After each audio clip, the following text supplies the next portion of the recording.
नमस्कार। क्या दिल्ली अब कूड़े के पहाड़ों से छुटकारा पाने की दिशा में तेजी से बढ़ रही है? क्या आने वाले वर्षों में इलेक्ट्रिक वाहनों के लिए चार्जिंग की चिंता खत्म हो जाएगी? और क्या मेट्रो के आसपास नए विकास से लोगों को बेहतर आवास और सुविधाएं मिलेंगी? आज के बुलेटिन में बात करेंगे दिल्ली के विकास, पर्यावरण और आपकी जिंदगी से जुड़ी बड़ी खबरों की। दिल्ली के महापौर प्रवेश वाही ने केंद्रीय गृह मंत्री अमित शाह से मुलाकात कर तीनों लैंडफिल साइटों पर बायो माइनिंग और वेस्ट प्रोसेसिंग कार्यों की प्रगति रिपोर्ट सौंपी। बैठक में स्वच्छता, ठोस अपशिष्ट प्रबंधन, पर्यावरण संरक्षण और दिल्ली को लैंडफिल मुक्त बनाने की योजना पर विस्तार से चर्चा हुई। मुख्यमंत्री रेखा गुप्ता ने नई ईवी नीति की समीक्षा करते हुए अगले 4 वर्षों में चार्जिंग स्टेशनों की संख्या करीब 9,000 से बढ़ाकर 32,000 करने का लक्ष्य तय किया है। सरकार फास्ट चार्जिंग, सोलर आधारित स्टेशन और बेहतर चार्जिंग नेटवर्क विकसित करने पर भी जोर दे रही है। दिल्ली सरकार ने इलेक्ट्रिक वाहन खरीद और स्क्रैपिंग इंसेंटिव की पूरी प्रक्रिया स्पष्ट कर दी है। नई ईवी खरीदने के 30 दिन के भीतर आवेदन करना होगा और पात्र आवेदकों को 60 दिनों में सब्सिडी मिलेगी। 3 वर्ष से कम वारंटी वाले मॉडल सब्सिडी के पात्र नहीं होंगे। डीडीए ने ट्रांजिट ओरिएंटेड डेवलपमेंट नीति के तहत ऑनलाइन आवेदन शुरू कर दिए हैं। 207 वर्ग किलोमीटर क्षेत्र में सिंगल विंडो सिस्टम के जरिए विकास परियोजनाओं को मंजूरी मिलेगी। इससे किफायती आवास, मिश्रित विकास और मेट्रो आधारित शहरी सुविधाओं को बढ़ावा मिलने की उम्मीद है। इंद्रलोक इंद्रप्रस्थ कॉरिडोर का निर्माण शुरू होने जा रहा है। इससे पश्चिम, मध्य और पुरानी दिल्ली के बीच कनेक्टिविटी बेहतर होगी और यात्रियों को विभिन्न मेट्रो लाइनों के बीच आसान इंटरचेंज सुविधा भी मिलेगी। दिल्ली वन विभाग ने निजी जमीन पर वृक्षारोपण और एग्रो फॉरेस्ट्री को बढ़ावा देने के लिए नए नियमों का मसौदा जारी किया है। 30 जुलाई तक लोगों से सुझाव मांगे गए हैं।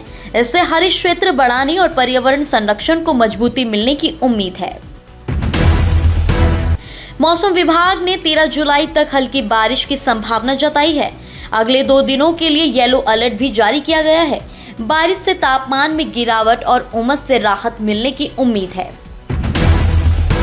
जामिया मिलिया इस्लामिया ने 12वीं पास युवाओं के लिए digital entrepreneurship, UI, UX, digital marketing और AI आधारित डेटा एनालिसिस के 4 नए फ्यूचर स्किल कोर्स शुरू कर दिए हैं। वहीं दिल्ली विश्वविद्यालय के NC वेब में 15,000 से अधिक सीटों पर दाखिले शुरू हो गई हैं। आम आदमी पार्टी ने E20 पेट्रोल को लेकर 29 ऑटो कंपनियों से पुरानी गाड़ियों की सुरक्षा, माइलेज और संभावित नुकसान पर जवाब मांगा है। कथित 650 करोड़ रुपए के स्वास्थ्य खरीद मामले में ACB की जांच जारी है। इसी मुद्दे पर आम आदमी पार्टी ने GTB अस्पताल के बाहर प्रदर्शन किया। इस दौरान बारिश के बाद हुए जलभराव को लेकर आम आदमी पार्टी और कांग्रेस ने भाजपा सरकार की मॉनसून तैयारियों पर सवाल उठाए हैं। वहीं सरकार की ओर से राहत और जल निकासी व्यवस्था पर निगरानी जारी है। अब बात करते हैं फास्ट अपडेट्स की। दिल्ली सरकार ने GPA के जरिए संपत्ति हस्तांतरण में स्टाम्प ड्यूटी चोरी रोकने के लिए नियम सख्त किए। दिल्ली का औसत AQI 175 दर्ज रहा। हालांकि कई इलाकों में हवा अपेक्षाकृत खराब रही। दिल्ली भाजपा में नजफगढ़ जिला गठन को लेकर खींचतान जारी है। द्वारका एक्सप्रेसवे टनल में 2 पक्षों के बीच मारपीट के मामले में पुलिस जांच कर रही है। DU ने इस वर्ष BA विशेष संयोजन घटाकर 150 कर दिए हैं।